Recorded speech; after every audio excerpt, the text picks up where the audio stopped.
मैं एक भाभी के घर में काम करने जाता था। घर की मालकिन भाभी मुझे देखा करती थी। उस औरत के घर में काम से मेरा आना जाना लगा रहता था। उसके पति का एक बड़ा बिजनेस था, जिसके सिलसिले में वह अक्सर घर से बाहर रहता था। जब से मैं उनके घर में जाने लगा था, मुझे लगने लगा था कि यह कुछ खुश नहीं लगती है। शायद इसका पति इसको खुशी नहीं दे पा रहा है। बाद में मुझे पता चला कि मेरा अंदाजा सही था। तो दोस्तों, उसके घर में जाते हुए मुझे 3-4 दिन ही हुए थे कि वो मेरी ओर आकर्षित होने लगी थी।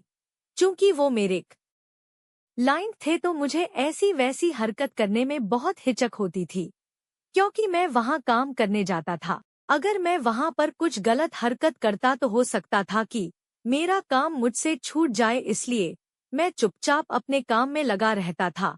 पिछले 2 दिनों से मैं देख रहा था कि वो चुपके से दूर खड़ी होकर मुझे घूरती रहती थी।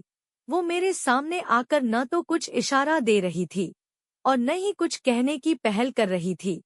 शायद वह सोच रही थी कि मैं ही आगे बढ़कर उससे कुछ बात करूंगा, मगर मैं भी अपनी हद में ही रहना चाह रहा था। फिर वह दिन भी आ गया जब उन्होंने खुद ही आगे बढ़कर पहल की।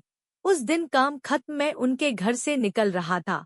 शाम होते ही वर्कर लोग छुट्टी करके अपने अपने घर पर चले गए थे और उनके पति भी शहर से 4-5 दिनों के लिए बाहर गए थे।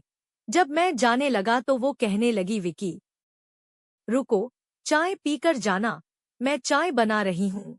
मैंने कहा ठीक है, आप बना लीजिए, तब तक मैं कुछ हिसाब कर लेता हूँ। लगभग 10 मिनट के बाद वह चाय बनाकर ले आई। फिर चाय पीते पीते हम लोगों के बीच में बातों का सिलसिला शुरू हुआ। वो मुझसे मेरी पर्सनल लाइफ के बारे में कुछ पूछने लगी। मैंने भी उनकी पर्सनल लाइफ के बारे में थोड़ा बहुत पूछा। फिर धीरे धीरे अपनी निजी जिंदगी के बारे में बताते बताते वह थोड़ा उदास होने लगी।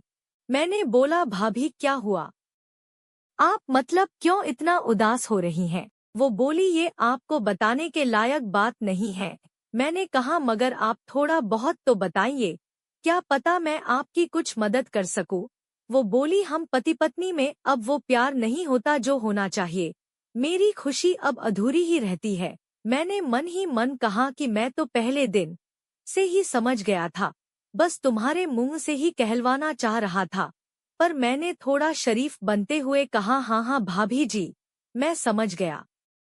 मैं तो यही कहूँगा कि आपको उदास होने की जरूरत नहीं है। आप अपना कोई दोस्त देखें और उसके साथ अपने दिल की बातें शेयर करें, ताकि आपका मन हल्का हो सके। उसको मेरी बातों से तसल्ली सी होने लगी। वो बोली, विकी शुक्रिया, तुमने मेरे बारे में इतना सोचा। अब जब बात चल ही गई है तो मैं थोड़ा खुलकर बता देती हूँ। फिर आगे बताते हुए उसने कहा, विकी हमारी लाइफ उतनी मजेदार नहीं है जितनी की होनी चाहिए।